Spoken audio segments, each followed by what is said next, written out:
बिस्मिल्लाहिर्रहमानिर्रहीम। अस्सलाम वालेकुम नाजरीन।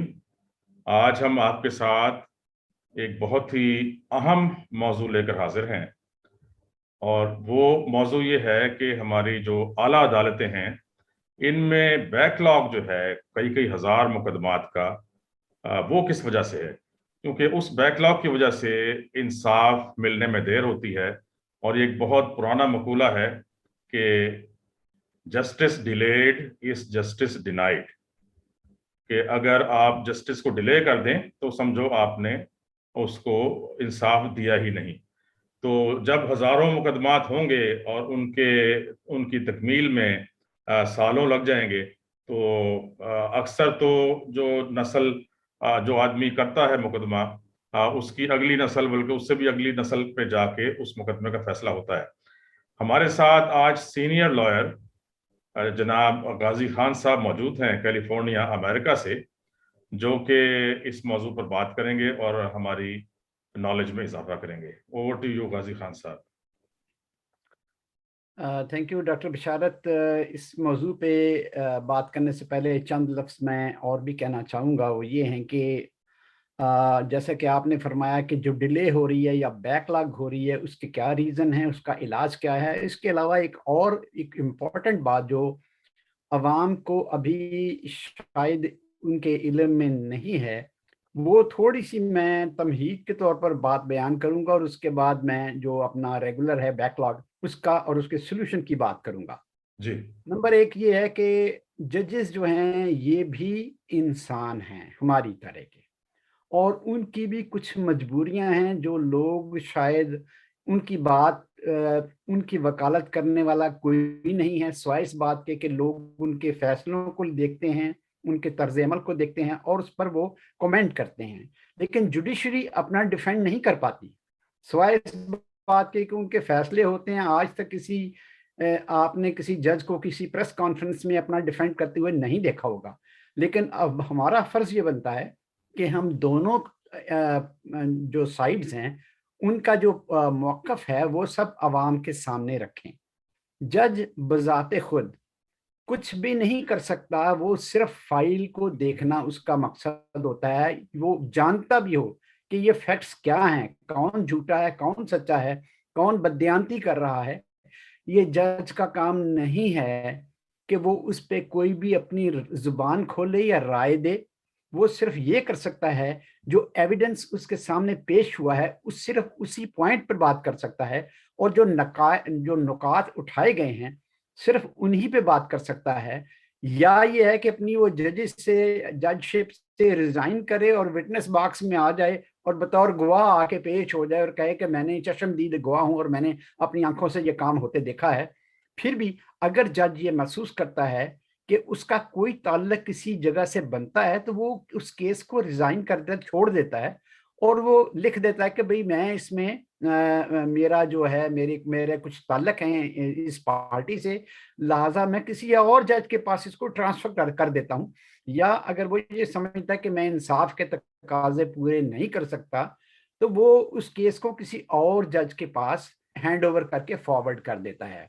ये एक मरहला ज़रूरी है जानने के लिए कि जजेस की मजबूरी ये है कि उन्होंने सिर्फ़ फ़ाइल को देखना है, और अगर फ़ाइल का पेट भरा हुआ है, यानी उसमें तमाम एविडेंस हैं, तो उसके बाद जज जो है वो सिर्फ़ उसी पे एडजुडिकेट कर सकता है, उसी पे फ़ैसला कर सकता है।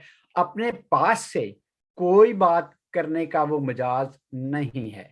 और उसके बाद दूसरी बात ये होती है कि जो आला अदालत का फ़ैसला होता है, वो एक प्रेसिडेंट होता है उसके लिए, और उसको निचली अदालतों को उस फ़ैसले को मानना होता है, ख़्वाह वो फ़ैसला सही है या गलत है। जज जानते हुए भी बड़े अदालत के फैसले को मानने पर मजबूर होता है। ये उनकी मजबूरियां हैं जिनको हमने हाईलाइट किया। लेकिन अब हम आते हैं असल बात की तरफ, जो हमारा मौजू है वो ये है कि जो बैकलॉग इकट्ठा होता है बहुत सारे केसेस का आला अदालतों में, हम उसके मतलब क्या कर सकते हैं कि भाई 20-20 30-30 साल से मुकदमे लटके हुए हैं और उसका रीजन क्या है।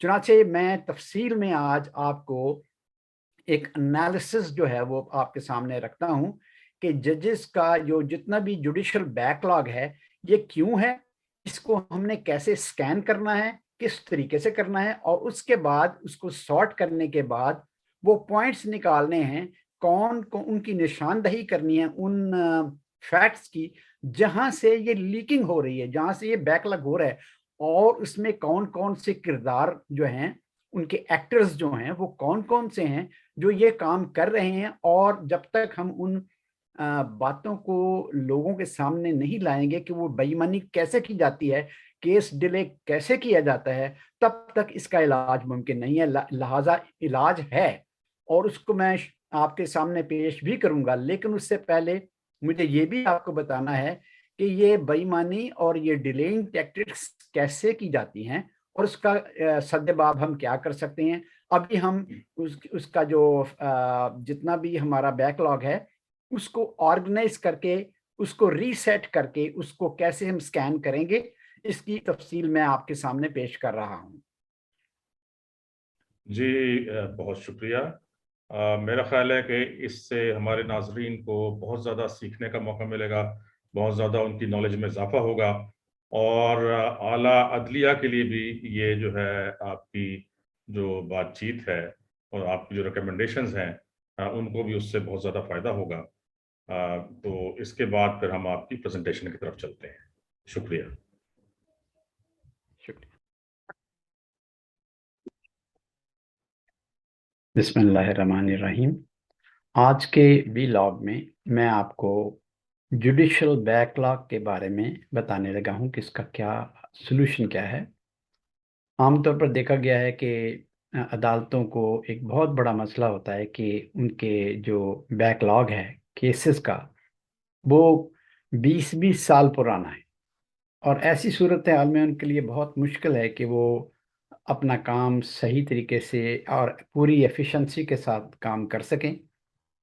और आम तौर पर लोगों को भी ये गिला रहता है कि हमारे केसेस बहुत लंबे हो चुके हैं और काफ़ी देर से पड़े हुए हैं और इसका कोई सोल्यूशन नहीं निकल रहा है और अदालतें अपना फैसला नहीं सुना रही हैं। इस सिलसिले का जो बेहतरीन हल है वो ये है कि सबसे पहले हमें देखना है कि इसमें प्लेयर्स कौन कौन से हैं, किस वजह से ये डिले हो रही है। और अगर हम उन काजेज़ को देख लें तो फिर हम इसका सोल्यूशन ढूंढने में कोई परेशानी नहीं होती। लेकिन चूंकि मेरे पास ऑलरेडी इसका हल मौजूद है, I want to save your time. और सबसे पहले मैं आपको ये बताऊंगा कि जो सारा का सारा सिलसिला है इसका बैकलॉग का, इसको हम फौरी तौर पर अगर हल करना चाहते हैं और चाहते हैं कि कई सालों के केसेस जो हैं ये चंद महीनों तक जो है इसको हम ले आएं, तो इसके लिए मैं आपसे एक स्क्रीन शेयर करने वाला हूं और उसके बाद मैं आपको इसकी डिटेल बताता हूं।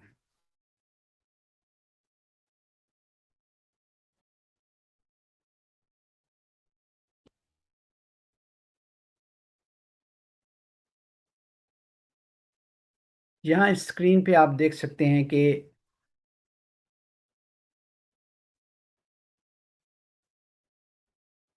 जी, कि हम जुडिशल सिस्टम को हमने जो फिक्स करना है ये हम किस तरीके से कर सकते हैं नियर परफेक्शन, ताकि दोबारा हमारे पास जो है ये बहुत सारा जो जुडिशल बैकलॉग इकट्ठा ना हो जाए। इसको हमने सॉल्व कैसे करना है, यहाँ मैं आपको एक तस्वीर दिखा रहा हूँ। बैकलॉग का प्रायोरिटी जो हमारा है सिस्टम है ये किस चीज़ पे बेस करेगा। आसान लफ्ज़ों में यूँ समझिए कि जो भी केसेस हमारे पास आते हैं, आपको मैं कर्सर से बता रहा हूँ, ये हमारे पास बहुत बड़ी एक पाइल अप पड़ा हुआ है, केसेस का अंबार लगा हुआ है फाइलों का। ये सारी की सारी फाइलें हैं। अब पहला जो इसमें सॉर्टिंग हमने करनी है, ये पहली हमारी तरजीह है, वो हमने देखनी है बाय काइंड कि इसकी किस्म कौन सी है और उसकी परसेंटेज क्या है। मिसाल के तौर पर इसमें है बेल मैटर्स हैं, रेट पिटिशन हैं, सिविल केसेस हैं, क्रिमिनल केसेस हैं, रिमांड हुए केसेस हैं, लैंड रेवेन्यू के ज़मीन के मुतल्लक जो है वो केसेस हैं, मनी लॉन्ड्रिंग के केसेस हैं, कॉन्स्टिट्यूशनल पिटिशंस हैं, शरिया लॉ के केसेस हैं, बैंकिंग हैं, कॉरपोरेट है, इमिग्रेशन है, intellectual property, election cases, insurance cases, terrorism cases और मिसलिनियस एप्लीकेशन। इस तरह के जितने भी केसेस हैं, सबसे पहले उनको उनकी काइंड के हिसाब से बांट लीजिए। ये तकरीबन अगर 60-70 किस्म के कवानीन के तहत ये जो केसेस बनते हैं, कोर्ट्स में जाते हैं, सबसे पहली इसकी जो सॉर्टिंग होगी वो इसकी काइंड के हिसाब से होगी। उसके बाद नंबर 2 पे आपने क्राइम नेचर जो है, वो जुर्म जो है वो किस तरह का है, उसकी नेचर क्या है, उस हिसाब से इसकी तकसीम करेंगे इन हर एक एक को। और ये कंप्यूटर से आपकी सॉर्टिंग आराम से कर सकते हैं। मिसडिमीनर उसको कहते हैं जो छोटा जुर्म होता है, और जो छोटा जुर्म होता है उसके लिए हमको उसकी इतनी प्रायोरिटी की ज़रूरत नहीं है, और हम देखते हैं कि उसको बड़ी कोर्टों में जाने से पहले हमको विलेज की पंचायत में इसे हल कर लेना चाहिए। और अगर विलेज की पंचायत किसी वजह से या किसी असर रसूख की वजह से इसको हल ना कर सके, तो उसमें होती हैं स्मॉल क्लेम्स कोर्ट। अमेरिका में तो ये आम होती हैं, और काउंटी की सतह पर ये, यहाँ तक ये है कि तकरीबन आपके हिसाब, पाकिस्तान के हिसाब से अगर ये 1 लाख या 1.5 लाख रुपए जिसकी भी हम हद मुकर्रर कर लें, या 2 लाख ज़्यादा से ज़्यादा मुकर्रर कर लें, कि 2 लाख तक के केसेस, रुपीस के केसेस जो हैं, ये स्मॉल क्लेम कोर्ट सुनेगी। तो ये छोटे छोटे मसले जो हैं ये मिसडिमीनर के ज़ुमरे में आते हैं, जो बड़ा जुर्म नहीं होता है, और वो लोकल सतह पे हल कर लिए जाते हैं। इसके लिए हमें ऊपर जाने की ज़रूरत नहीं होती। ये इसका दायरा कार जो है ये स्मॉल क्लेम्स कोर्ट तक ही महदूद रहना चाहिए, ताकि ये ऊपर ना जाएं और ये छोटे जुर्म हैं। उसके बाद एक और किस्म आती है जिसको कहते हैं जुवेनाइल। जुवेनाइल होता है बच्चों के जुर्म। फर्ज कीजिए कोई 12 साल का लड़का है, 15 साल का लड़का है, 16 का है, उसने जुर्म किया है, तो वो जुवेनाइल की ये डेफिनेशन में आता है कि क्राइम्स बाय द चिल्ड्रन, जो बच्चों के साथ, बच्चे जो जिन जराइम में इन्वॉल्व होते हैं। फर्ज कीजिए एक बच्चा है, वो ड्रग का काम कर रहा है, लेकिन उसको अभी उसकी इतनी समझ नहीं है, वो बालग नहीं है, नाबालग है। तो नाबालग बच्चों के जो केसेस हैं वो जुवेनाइल कोर्ट उनका डिसीजन करती है, और आमतौर पर इसका ये होता है कि उसको रिहैबिलिटेशन में डाल दिया जाता है, ताकि वो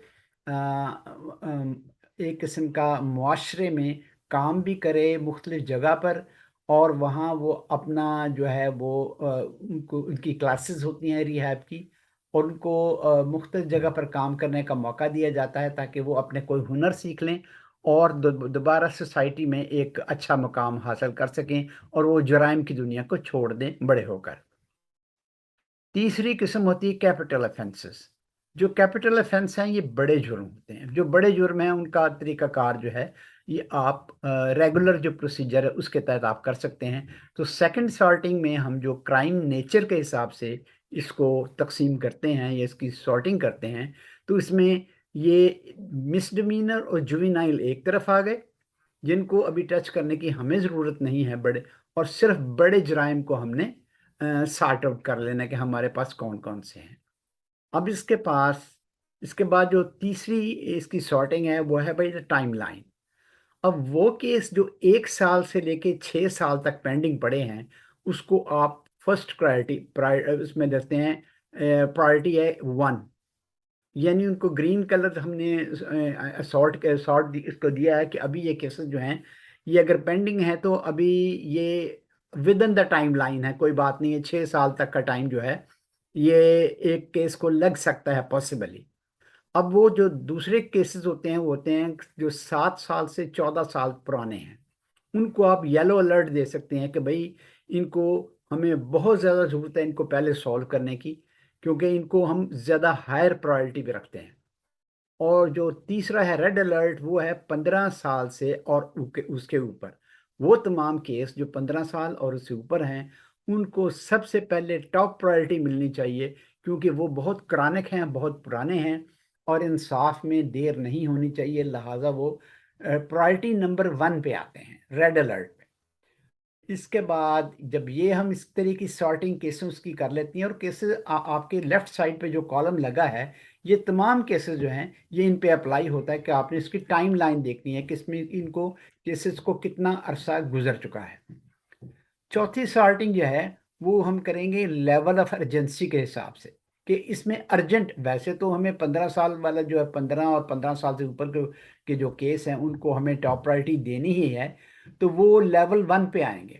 لیول 2 پہ وہ کیسز آئیں گے جو 7 سال اور سے 14 سال کے ہوتے ہیں، اور نمبر 3 پہ، اور لیول 3 یا لیول 4، نمبر 4 پہ وہ آئیں گے جن کو کم پرائرٹی ہم نے دینی ہے، لیکن کچھ ایسی چیزیں آ سکتی ہیں، مثال کے طور پر کچھ ایسے ارجنٹ میٹر آ سکتے ہیں حکومتی سطح پر جن کو فوری توجہ دینے کی ضرورت ہوتی ہے۔ فرض کیجئے کسی کے پاس ڈیتھ سینٹنس ہے، اس کے پاس ٹائم ہی تھوڑا سا ہے، اور اس 24 گھنٹے کے اندر اندر اس کا کچھ فیصلہ کرنا ہے، کوئی اپیل آتی ہے، کوئی بات آتی ہے، تو وہ اس کی ارجنسی ہے۔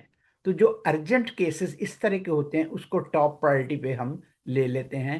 یہ چوتھی ہے سارٹنگ، جس میں ہم سارٹ کرتے ہیں کیسز کو الگ الگ ارجنسی کی بیسس پہ۔ اب ہم نے اس کے بعد ہم نے دیکھنا ہے کہ کیس لوڈ انالیسس جو ہے یہ ہم نے اس کا کرنا ہوتا ہے۔ انالیسس میں ہم یہ دیکھتے ہیں کہ لوور کورٹس میں ٹوٹل کیسز کتنے ہیں، کتنے پینڈنگ ہیں، کتنے ڈسپوز آف ہو چکے ہیں، اس کی سپیڈ کیا ہے، رفتار کیا ہے۔ اسی طرح ڈسٹرکٹ کورٹس میں کتنے ہیں، ہائی کورٹ میں کتنے ہیں، اور سپریم کورٹ میں کتنے ہیں۔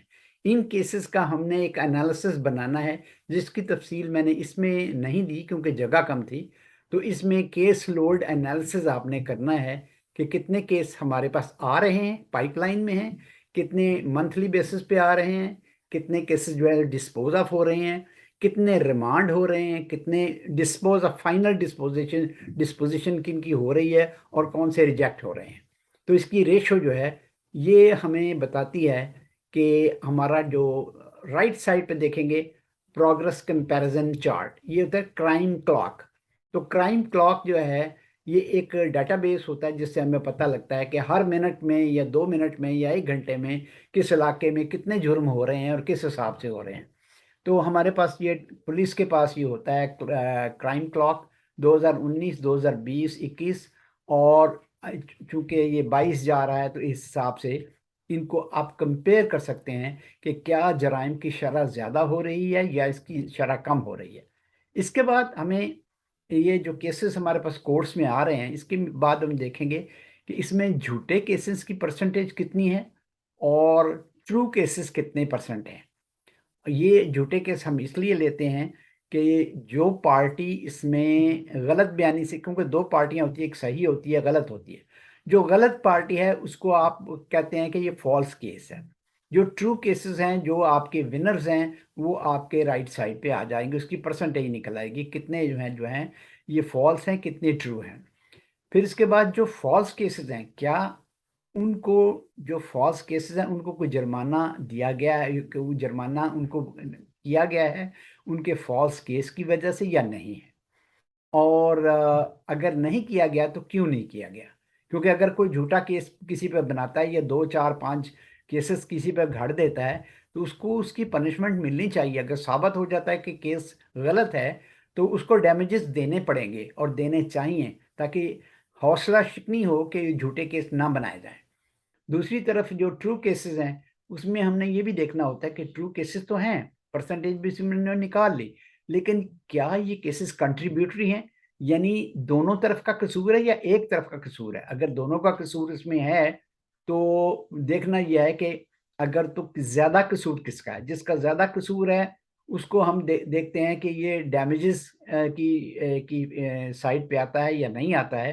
اور کنٹریبیوٹری ہے تو عام طور پر لوگ اسے چھوڑ دیتے ہیں، تاکہ بھئی دونوں کا قصور ہے کسی حد تک، کسی نہ کسی حد تک، تاکہ اس کو پھر پنش نہ کیا جائے، لیکن اس میں فالس ہوڈ کا ایلیمنٹ نہیں آتا ہے۔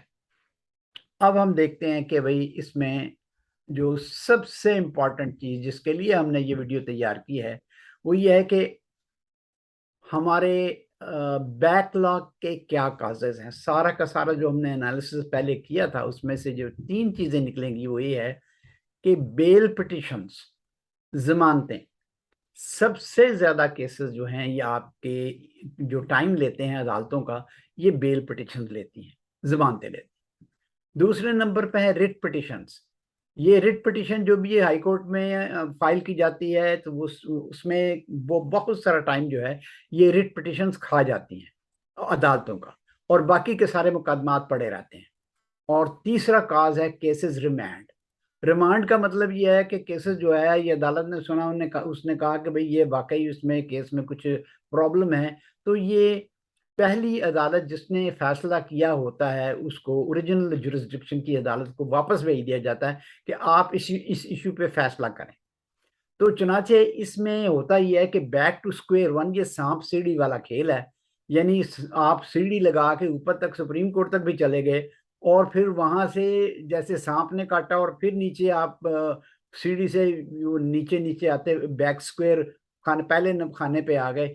یہ ایک ڈیلینگ ٹیکٹک ہے جس میں بہت زیادہ لوگوں کا وقت کا نقصان ہوتا ہے.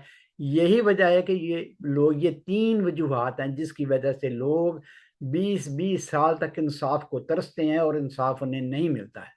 تو ہمیں یہ دیکھنا ہوتا ہے کہ ہم ان 3 چیزوں کو ہم نے ایڈریس کرنا ہے.